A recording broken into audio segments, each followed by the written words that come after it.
तो बच्चों फिर से आपका एक बार स्वागत है। मैं हूं आपका दोस्त प्रोफेसर अर्णव और आज हम लोग देखते हैं physical properties of the matter और द सब्सटेंस। हमने इसके पहले के वीडियो में देखा था बच्चों, क्या देखा था कि which are the properties of the matter और द सब्सटेंस। सो कौन से थे? Physical properties and the chemical properties. इस वीडियो में हम लोग देखते हैं बच्चों कि कौन से फिजिकल प्रॉपर्टीज है। तो आपके सामने मैंने ऑलरेडी पहले से यहाँ पे ड्रॉ करके रखा हुआ है और ब्लॉक्स बना के, ताकि जगह कम ना हो जाए, उस हिसाब से मैंने सेट किया हुआ है। तो पहली प्रॉपर्टी है मास एंड वेट, दूसरी लेंथ, तीसरी वॉल्यूम, फिर डेंसिटी और टेम्परेचर। तो ये फिजिकल प्रॉपर्टी हम डिस्कस करते हैं। अब मुझे बताइए बच्चों, what is mass? Mass is a inherent property, मतलब ये जो प्रॉपर्टी है ये चेंज नहीं होती है। The mass of a particular body is constant. So mass को हम कैसे डिफाइन करेंगे? The total amount of matter of a body is nothing but the mass. एक बॉडी में जो जितना टोटल मास है उसको हम क्या कहेंगे? जो टोटल मैटर है उसको हम क्या कहेंगे दोस्तों? मास कहेंगे। मतलब मास क्या होगा? For a particular person, for a body, mass will be constant.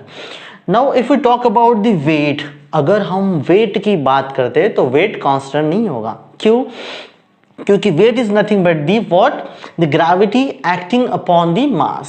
Simply अगर हम लोग वेट की बात करते हैं तो gravity acting upon the mass, mass पे जो टोटल ग्रेविटी एक्ट कर रही है दोस्तों, वो क्या हो गया? हमारा वेट हो गया। ठीक है, मतलब अगर आपका वेट अर्थ पे अगर 60 किलोग्राम है, ठीक है ना, किलोग्राम इज अ यूनिट, ऐसा यूनिट, किलोग्राम इज अ ऐसा यूनिट। अगर 60 किलोग्राम आपका वेट है अर्थ पे, तो दोस्तों मून पे आपका वेट कितना होगा? सिर्फ 10 किलोग्राम होगा। वाई? हमें पता है क्योंकि इट इज 1/6 ऑफ अर्थ।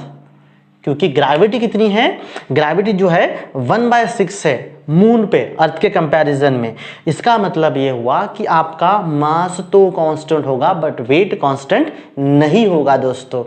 अगर आप कोई चीज इक्वेटर पे खरीदते हो अर्थ के और किसी पोल में जाकर बेचते हो तो एग्जैक्ट नहीं होगा, कम या ज्यादा होगा डिपेंडिंग अपॉन ग्रेविटी। जो कहीं पर 0.98 है तो कहीं पर 0.96 या 4 समथिंग है, तो उसका फर्क पड़ेगा। इसका मतलब mass is a constant but weight is not constant because weight is nothing but the mass into gravity दोस्तों। चलिए दोस्तों फिर से एक बार हम देख लेते हैं मास वर्सेस वेट। ठीक है, तो मास की बात करते हैं तो फिर amount of matter in an object है, और weight amount of gravitational force acting on an object. Measuring tool balance है, वेट के लिए स्केल है, बट इंपॉर्टेंट आपको ये याद रखना है, हम वेट के लिए किलोग्राम कहते हैं बट वो एक्चुअली मास के लिए किलोग्राम है, और वेट के लिए इन एन एक्चुअल न्यूटन लेना होता है, बट हमेशा वेट के लिए हम लोग किलोग्राम कहते हैं बट न्यूटन है। और बाकी तो हमें पता है जो मास है वो लोकेशन के हिसाब से चेंज नहीं होता है। एक बॉडी का जो कांस्टेंट मैटर है वो मास है, और वेट जो है वो लोकेशन के हिसाब से और ग्रेविटी के हिसाब से क्या होगा दोस्तों? बिल्कुल चेंज होगा। यही चीज़ को हम लोग कंपैरेटिव यहाँ पे देखने की कोशिश करते। एक छोटा सा एग्जांपल, पैरा सा एग्जांपल आपके सामने रखा है।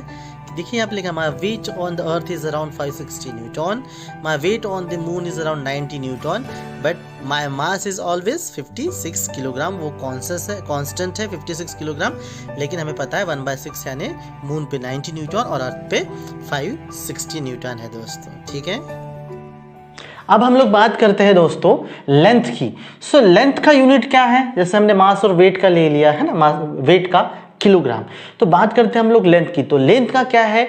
मीटर। बट जब हम लोग लेंथ की बात करते हैं मीटर या मीटर्स क्यूब लेंगे, इवन दो आपको पता है कि ऐसा यूनिट में किलोमीटर भी है। बट जब हम केमिस्ट्री की बात करते हैं बच्चों, फ्रेंड्स, तो बहुत फ्रैक्शनल यूनिट है, बहुत छोटे छोटे यूनिट है।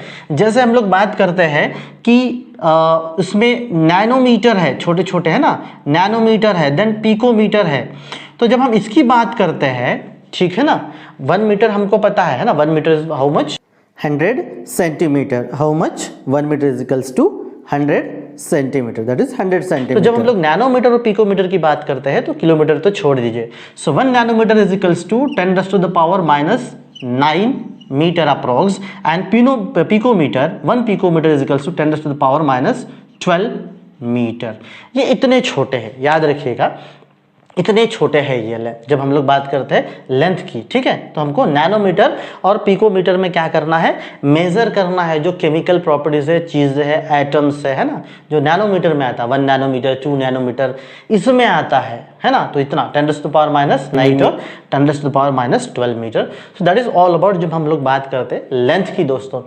जब हम वॉल्यूम की बात करते हैं, सो वॉल्यूम मतलब क्या है, L into L into N, length into breadth into height. मतलब इसको हम ऐसे लिख सकते हैं ना, length into breadth into height, और it can be again write as, अगर वो सिंपल अगर सेम है तो L इंटू एल और what L cube. So that is metres cube. So 1 metres cube मतलब क्या होगा, 1000 सेंटीमीटर्स क्यूब जब हम लोग इसकी बात करते हैं, है ना। 1 मीटर्स क्यूब इजिकल्स टू 1, तो 1 लीटर 1 मीटर्स क्यूब। 1 लीटर मतलब कितना होगा, 1 लीटर में एक टोटल, ठीक है ना। मीटर्स क्यूब मतलब कैसे है, देखिए अगर हम बात करते हैं तो 10 centimetre into 10 centimetre into 10 centimetre. So इसका मतलब टोटल कितना हुआ, 1000 सेंटीमीटर्स क्यूब, यानी 1 लीटर। समझ में आ रहा है दोस्तों, यानी 1 लीटर। तो इस तरीके से हम लोग क्या करेंगे, वॉल्यूम हम लोग मेजर कर सकते हैं। दोस्तों ये देख लीजिए, ये कुछ एपरेटस है जो हम लोग लेबोरेटरी में यूज़ करते हैं वॉल्यूम मेजरमेंट के लिए फॉर एसिड बेसिस, और बहुत सारे सॉल्ट भी है। तो उसमें पहला देखिए ग्रेजुएटेड सिलेंडर है जो 100 ml का होता है। सेकंड को हम लोग कहते हैं पीपेट, उससे हम क्या करते हैं, सक करते हैं और फिर मेजर करते हैं। 50 ml का ब्यूरेट है और इसको कहते हैं वॉल्यूमेट्रिक फ्लास्क, जिसमें हम लोग फोर्थ में क्या करते हैं, ये जो फोर्थ वाला है वॉल्यूमेट्रिक फ्लास्क, उसमें हम लोग दोस्तों सोल्यूशन बनाते हैं। सो ये चीज़ें हैं हम लेबोरेटरी में यूज़ करते हैं फॉर मेजरिंग द वॉल्यूम। जब हम लोग बात करते हैं दोस्तों डेंसिटी की, डेंसिटी इस फिजिकल प्रॉपर्टी की, तो हम डेंसिटी को आइदर कहीं पर आपको डी मिल जाएगा, या फिर कहीं पे आपको इस तरीके से मिल जाएगा, या फिर कहीं पे आपको रो मिल जाएगा। That is nothing but the density. ये है आपका density. Density is what, mass upon volume. Density क्या है दोस्तों, मास अपॉन वॉल्यूम, ठीक है। तो मास अपॉन वॉल्यूम हम लोग ऐसा यूनिट में, सिस्टम इंटरनेशनल या इंटरनेशनल सिस्टम में हम कैसे लेते हैं, मास ऐसा यूनिट क्या है, किलोग्राम है मास का, और वॉल्यूम का क्या है, मीटर्स क्यूब। वॉल्यूम का क्या है, मीटर्स क्यूब, 1000 सेंटीमीटर्स क्यूब या फिर मीटर्स क्यूब। ये किसका है, वॉल्यूम का है। तो फिर क्या होगा, फिर सिंपली आप यहाँ पे देख सकते हो किस तरीके से, किलोग्राम अपॉन मीटर्स क्यूब। मतलब इसको अगर मुझे लिखना भी है तो मैं कैसे लिखूंगा, किलोग्राम। इसलिए दोस्तों मैंने पहले से लिखा है और इसको लाइन अप करके रखा है, दिक्कत होती है, किलोग्राम मीटर्स क्यूब। अगर हम सीजीएस यूनिट की बात करते हैं ना बच्चों, सीजीएस यूनिट, तो ग्राम अपॉन एमएल, तो इसको हम इस तरीके से भी लिख सकते हैं, ग्राम एमएल इनवर्स। या फिर देखिए मैंने इसको सेंटीमीटर्स क्यूब में भी दिया हुआ है, सेंटीमीटर्स क्यूब, तो फिर इसको मैं किस तरीके से लिख सकता हूं, फिर से gram centimetres cube, gram centimetres cube, gram into centimetres cube, what, CGS unit में। So that is all about the what, density. तो बच्चों चलिए फिर से एक बार हम लोग रिकैप ले लेते हैं वॉल्यूम और डेंसिटी। देखिए बच्चों, ये है वॉल्यूम, मतलब L into L into L, अगर L अगर कॉमन है, लेंथ ब्रेथ हाइट अगर कॉमन है, तो इस तरीके से हमने निकालते हैं वॉल्यूम। बात करते हैं हम लोग दोस्तों रिलेशंस की, तो volume equals to mass upon density, mass equals to density into volume, या डेंसिटी निकाला है तो मास अपॉन वॉल्यूम। सो ये रिलेशन है जिसको आप अगर हम लोग देखिए, इसको डेंसिटी का जो हमने दिया है रो या फिर पी, इसको आप कह सकते हो। So that is equals to mass upon volume. So that is about nothing but the what, mass, volume and density relation. अब इसके बाद अगर हम बात करते हैं, नेक्स्ट अगर हम बढ़ते हैं बच्चों, टेम्परेचर की बात करते हैं। तो टेम्परेचर हमें पता है, टेम्परेचर जो है, एक है आपका कौन सा, डिग्री सेंटीग्रेड, दूसरा है हमारा डिग्री फ़ारेनहीट, एंड थर्ड है हमारा केल्विन। ये जो केल्विन है बच्चों, याद रखना, केल्विन को थर्मोडायनेमिक स्केल भी कहते हैं, ठीक है। थर्मोडायनेमिक्स में स्केल क्यों कहते हैं, याद रखिए, जो हमारा 0 डिग्री सेंटीग्रेड है, ये 0 degree centigrade is equals to क्या होगा, 273.15 केल्विन होगा। मतलब जब हम बात करते हैं, देखिए हमारे दिमाग में कॉन्सेप्ट कैसे आता है कि अगर मैं बात करता हूं कि फ्रिज में मान के चलिए आइस बन रहा है, तो आइस कितने डिग्री में बन रहा है, 0 डिग्री में। कितना कम टेम्परेचर, बाप रे, 0 डिग्री माना बहुत कम टेम्परेचर। बट 0 डिग्री जिसको हम बहुत कम टेम्परेचर मान रहे हैं, केमिकल सिस्टम्स में, केमिस्ट्री में वो बहुत ज्यादा टेम्परेचर है। 273.15 केल्विन है।